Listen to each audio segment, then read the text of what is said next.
al Capital.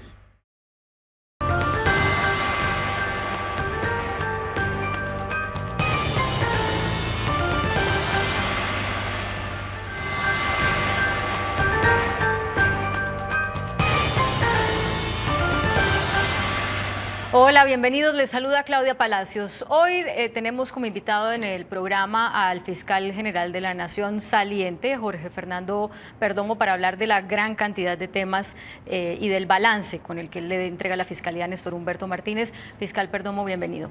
Claudia, un placer estar con ustedes. Empecemos por el tema coyuntural. Ustedes anuncian en las últimas horas que van a incautarse de los camiones, de los camioneros que obstaculicen las vías, que van a hacer extinción de dominio, y mucha gente se pregunta, pero si van 38 días de paro, ¿por qué hasta ahorita? Bueno, muy importante su pregunta, Claudia. Nosotros desde el primer día que se empezó a dar el paro empezamos a hacer, por decirlo de alguna forma, un mapeo de lo que está pasando en todo el país. Hay que tener en cuenta que la protesta social es un derecho constitucional consagrado en la Carta Política y es un derecho de las personas, es decir, protestar de forma tranquila es un derecho. Y nosotros vinimos dándonos cuenta cómo evolucionó esta protesta durante los 38 días. Y por supuesto, cuando ya nos empezamos a dar cuenta que la protesta dejaba de ser una protesta social pacífica para convertirse en un acto de violencia, en actos vandálicos que afectaban los derechos, los intereses de las personas, pero también de la comunidad, nos dimos cuenta que ya el derecho penal tenía que entrar. Y por eso desde principios de esta semana, finales de la semana pasada y principios de esta, empezamos a hacer las capturas correspondientes. Nosotros tenemos hasta este momento más de 60 personas capturadas, las cuales han sido imputadas por diferentes delitos como el bloqueo de las vías, como lesiones personales, como violencia contra servidor público. Estas personas son por todo el país y son personas que no necesariamente están privadas de la libertad por cuanto esos delitos son escarcelables. Sin embargo, son personas que han sido capturadas en flagrancia porque se encuentran cometiendo un delito, sometidas a un control de legalidad por parte de un juez, es decir, personas que siguen siendo procesadas a pesar de que estén en libertad por esos delitos que no tienen pena privativa o no tienen una prisión preventiva. Bueno. De manera que sí estamos haciendo, sí hemos hecho, lo que pasa es que pues ya ayer tocó tomar unas medidas mucho más importantes. Empezaron la extinción de dominio contra un camión hasta este momento. Sí, efectivamente. ¿Cuántos están ahí más en la fila? A ver, nosotros el día de ayer di la instrucción por la tarde a los fiscales para que cuando se encuentren personas que estén cometiendo el delito de bloqueos de vías públicas que impidan el transporte público, es un tipo penal nuevo, que además es un tipo penal que tiene una pena relativamente alta, más de 4 años de prisión. Cuando se encuentre esa conducta delictiva y ella sea cometida a través de camiones o a través de cualquier vehículo bloqueando una vía pública que impida que pase el transporte público, pero además que impida el abastecimiento de las ciudades, di la instrucción de que se impute ese delito, pero además se decomise el bien que es objeto de la actividad ilícita. El ordenamiento penal permite que cuando se utiliza un bien para cometer un delito, ese bien puede ser objeto de comiso, es decir, se puede hacer extinguida su propiedad. ¿Por qué hasta ahora va uno? Porque empezamos ayer por la tarde y ayer por la tarde fue por la noche, entrada la noche, que tuvimos el primero. Y hasta ahora va uno, le quiero contar porque el día de hoy los bloqueos en las carreteras se han presentado mínimamente. Es decir, hoy no hemos tenido bloqueos en las carreteras. El mismo anuncio fue como... Yo creo que el anuncio fue importante para que, sobre todo, las personas que estaban participando en esta protesta entendieran que eso es un ejercicio también de pedagogía. Es decir, nosotros no estamos amenazando a la gente, estamos diciéndole a la gente, todos podemos vivir disfrutando de nuestros derechos en el país. Permitamos que todos podamos vivir armónicamente. Háblenos del caso del presidente de la Asociación Colombiana de Camioneros, Pedro Aguilar. Él, desde que salió la exministra Cecilia hace un par de días como youtuber, digamos, acusándolo de manejar este paro en su favor, pues no ha dado unas declaraciones, pero los mismos camioneros dicen, nos están criminalizando a todos por el señor Aguilar, otros han salido a defendernos, sus ex colaboradores han salido a acusarlo. ¿Qué es lo que tiene la Fiscalía contra él? Bueno, también hemos visto aquí, Claudia, una dinámica preocupante, y es que este paro ha sido organizado por unos líderes nacionales con unos representantes a nivel regional y que esos líderes presuntamente están impartiendo órdenes ilegales, incitando a la violencia, incitando a la comisión de delitos. Entonces, cuando usted ya tiene un panorama como el que le estoy describiendo, aquí no se trata de unos organizadores de una protesta, de lo que se trata son de unas personas que están determinando la comisión de unos delitos, y eso por supuesto es sancionable penalmente. Por eso ordené también esta semana abrir 2 investigaciones, una investigación contra los 6 líderes nacionales y una investigación contra los 15 líderes regionales para determinar si el impulso que ellos le están dando a estas protestas, a esta protesta que ya es una protesta que no es pacífica, que es violenta, si el impulso que le están dando puede ser constitutivo de alguna conducta Pero penal. contra el señor Aguilar ya había algo previo. Sí, por supuesto. Nosotros hemos venido también desde hace 1 año y medio trabajando con el Ministerio de Transporte por denuncias que presentó el Ministerio de Transporte por irregularidades en el proceso de chatarrización de vehículos. ¿Qué irregularidades encontramos? Que se decía que se chatarrizaba cuando no se chatarrizaba para poder obtener un cupo de un carro nuevo en el mercado, en el sistema de transporte. Y eso lo estaban defraudando de muchas formas, hurtándose camiones, diciendo de muchas formas. Y nosotros en ese proceso por chatarrización irregular tenemos a más de 70 personas imputadas, vinculadas, en su gran mayoría detenidos, porque estaban defraudando un proceso que estaba pensado en beneficio de la comunidad y en beneficio de los sectores productivos, que era la chatarrización. En ese proceso tenemos evidencia, o en todas esas investigaciones tenemos alguna evidencia que vincularía presuntamente al señor Pedro Aguilar como parte de toda esta estrategia irregular de chatarrización. Pero es una investigación que nosotros estamos realizando. También hemos encontrado que existen otras denuncias contra el señor Pedro Aguilar en la Fiscalía, y por eso di la orden también hace 2 días de que todas esas investigaciones se tramiten no en las regiones donde han sido puestas, sino que se tramiten en Bogotá por un fiscal que entienda el contexto del tema del transporte y de los temas de transporte, porque todas las denuncias que se han interpuesto contra el señor Aguilar en el país tienen que ver con los temas de transporte, entre otras cosas con temas de chatarrización. Pasemos al tema del empalme. Usted tuvo en las últimas horas una reunión con el fiscal ya elegido, Néstor Humberto Martínez. ¿Qué le entregó usted a él? A ver, nosotros hemos venido preparando desde hace ya varios meses, casi 4 meses, lo que nosotros llamamos un informe de empalme. Es decir, el fiscal Montealegre entregó un informe de gestión que yo tuve la oportunidad de presentar en la Corte Suprema, pero yo también he hecho un informe de empalme dentro de estos 4 meses.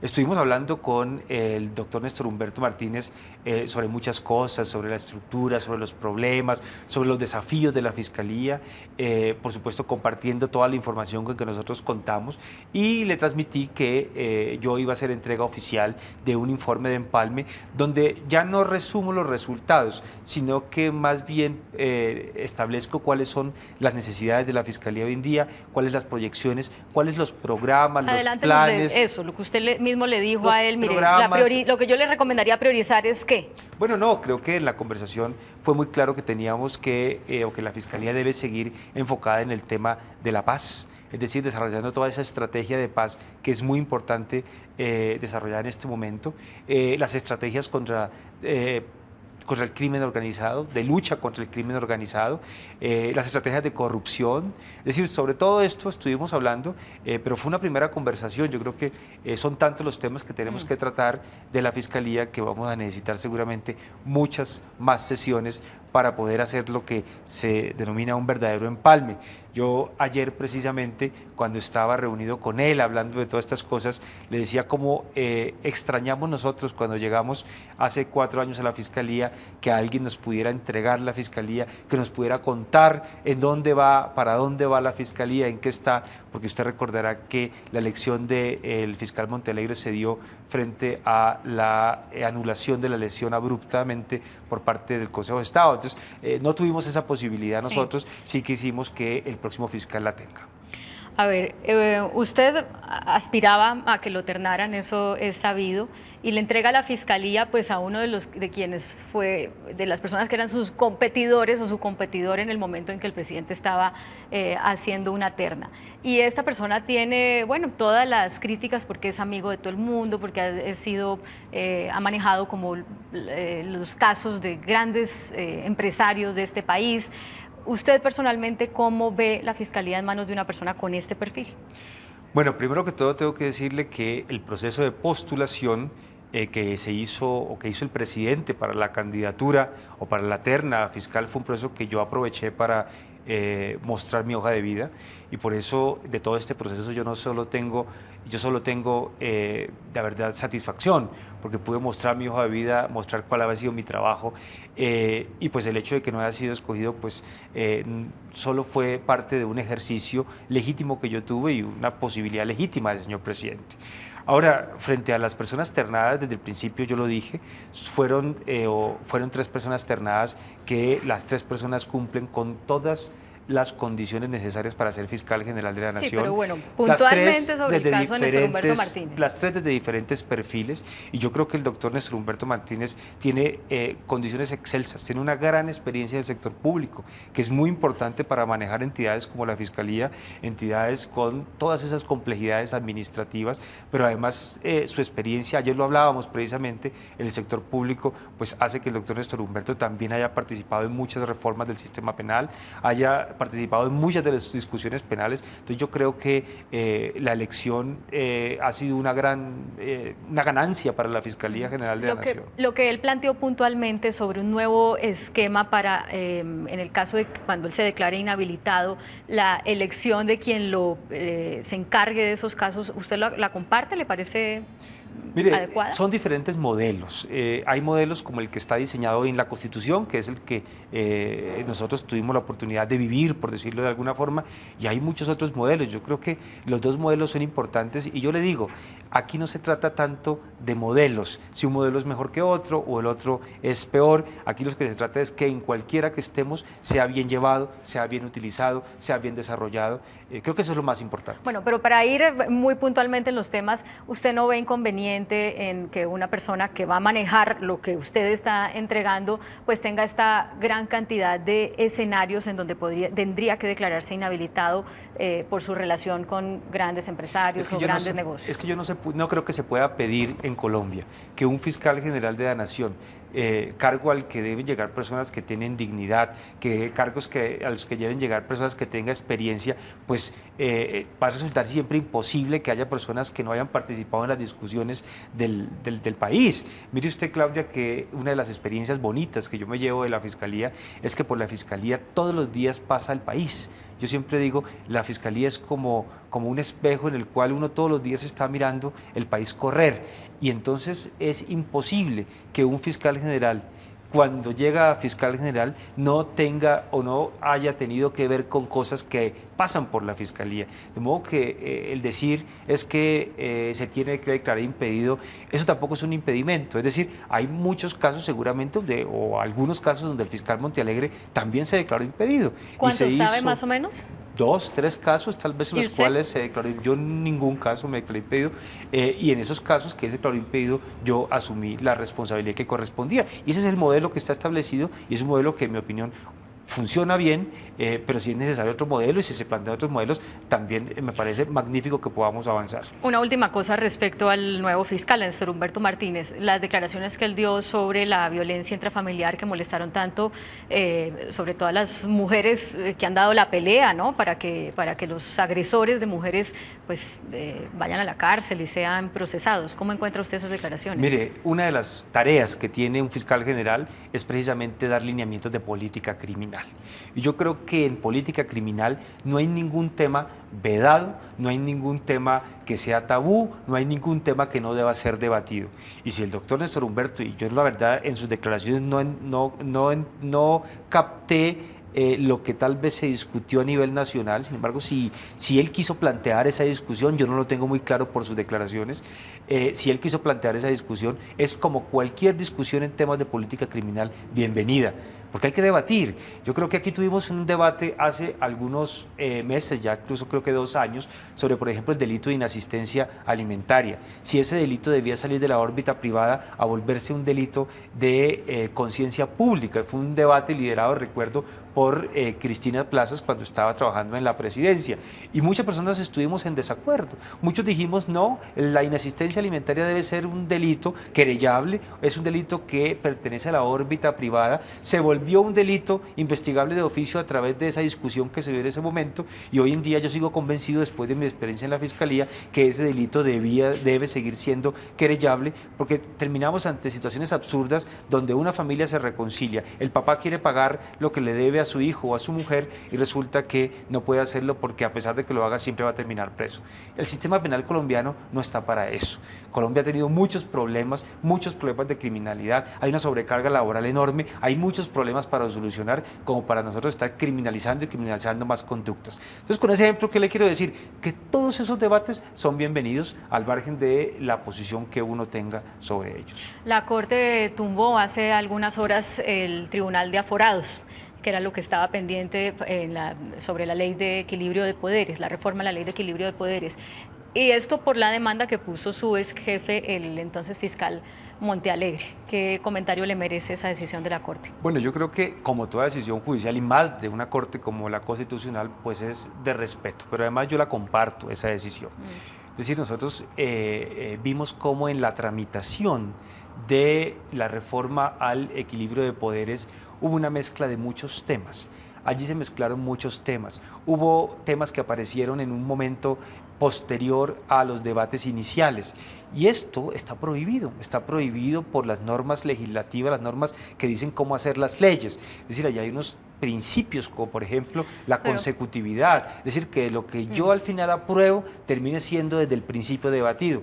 Por ejemplo, unidad de materia, y entiendo por el comunicado que hasta ahora entiendo que se conoce, lo que he leído hasta el día de hoy, es que esos fueron los temas que tuvo en cuenta la Corte Constitucional para declarar inconstitucional el Tribunal de Aforados. Pero al margen de esos asuntos de forma, creo que sí hay un acuerdo nacional en que la justicia necesita unas reformas y que los últimos intentos para reformar la justicia han sido impedidos por cuenta de quienes hacen parte de la justicia. Sobre ese debate, sobre esa discusión, pues ¿qué diría una persona que ha tenido en su poder la justicia? A ver, yo no creo que haya acuerdo nacional sobre la forma como quedó diseñado en ese Tribunal de Aforados en la reforma al equilibrio de poderes.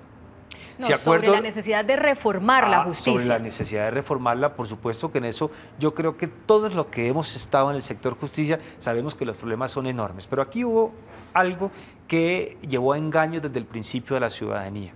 Se le dijo a la ciudadanía es que la justicia la vamos a reformar. Resulta que lo que se reformó fueron 2 o 3 cosas que no tocan al ciudadano del común, es decir, no hay acuerdos sobre lo que le toca al ciudadano del común. El ciudadano del común tiene otros problemas, tiene problemas de cómo poner una denuncia, tiene problemas del funcionamiento de la jurisdicción penal, laboral, civil, pero sobre el juzgamiento de magistrados o aforados constitucionales, ese es un tema que no es un tema de los problemas que tiene la justicia. O sea, usted diría que presenten otro proyecto de ley, uno para el tema de magistrados y altas cortes y todo eso, y otro para el tema de del ciudadano del común. Lo que tiene que pensarse es cuáles son los problemas de la justicia de verdad.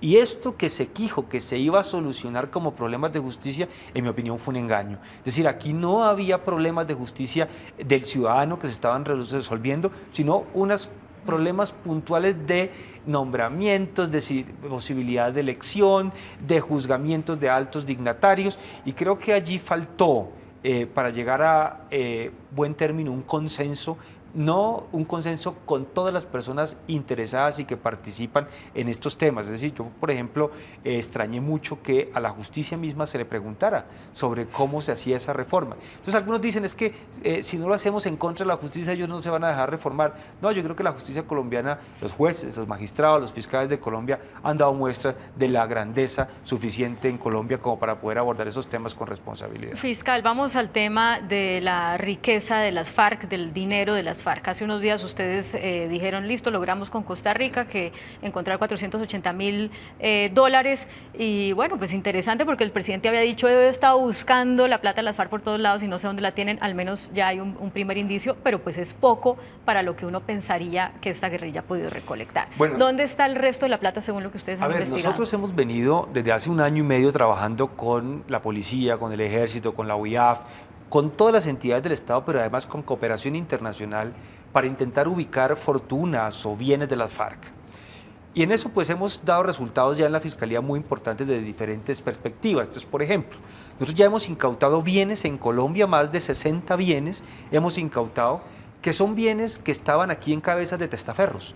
O sea, que sabemos que son de las FARC, adquiridos con bienes con dineros de las FARC, pero que no aparecen, por supuesto, a nombre de los miembros de las FARC, sino de testaferros, que son familiares, que son conocidos, personas que logramos identificar como testaferros. Eso da un monto muy importante de dinero.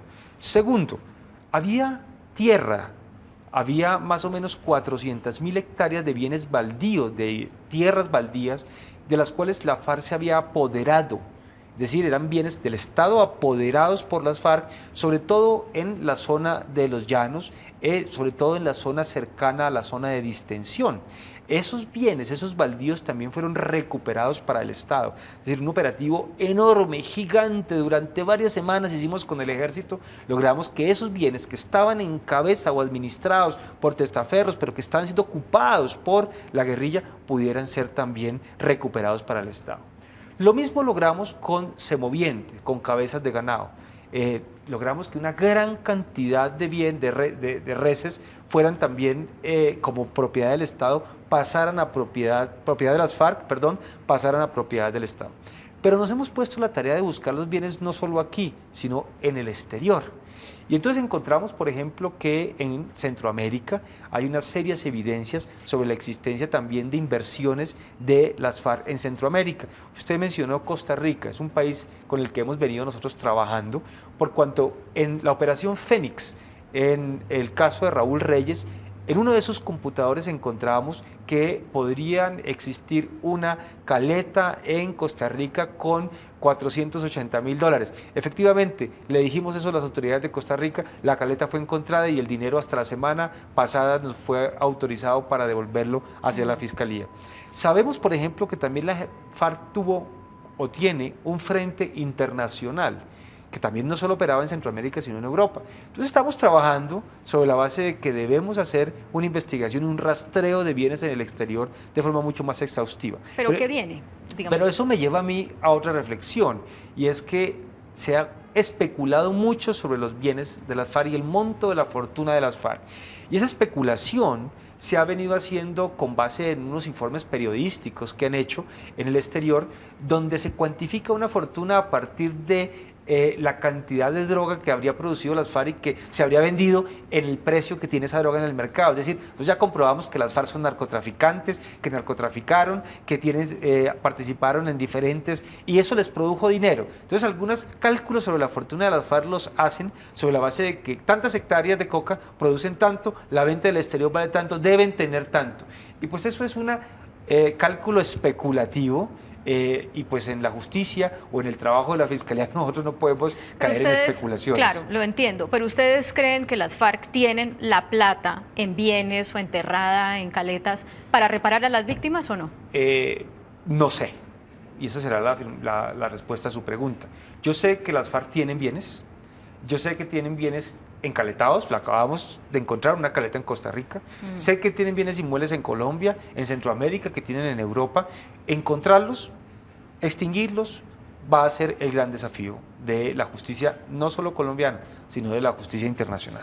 Le quiero seguir preguntando sobre los temas de paz, lo que usted le entrega o le va a entregar a ese Tribunal Especial para la Paz que se va a crear, y sobre todo los temas pendientes de la Fiscalía con respecto a Bogotá, carrusel de la contratación y demás. Pero entonces por eso lo invito a que alarguemos esta entrevista. Hoy pasamos esta primera media hora que acabamos de grabar y mañana pasamos la siguiente media hora, ¿le parece? Encantadísimo, Claudia. Bueno, ya regresamos, sigan con nosotros.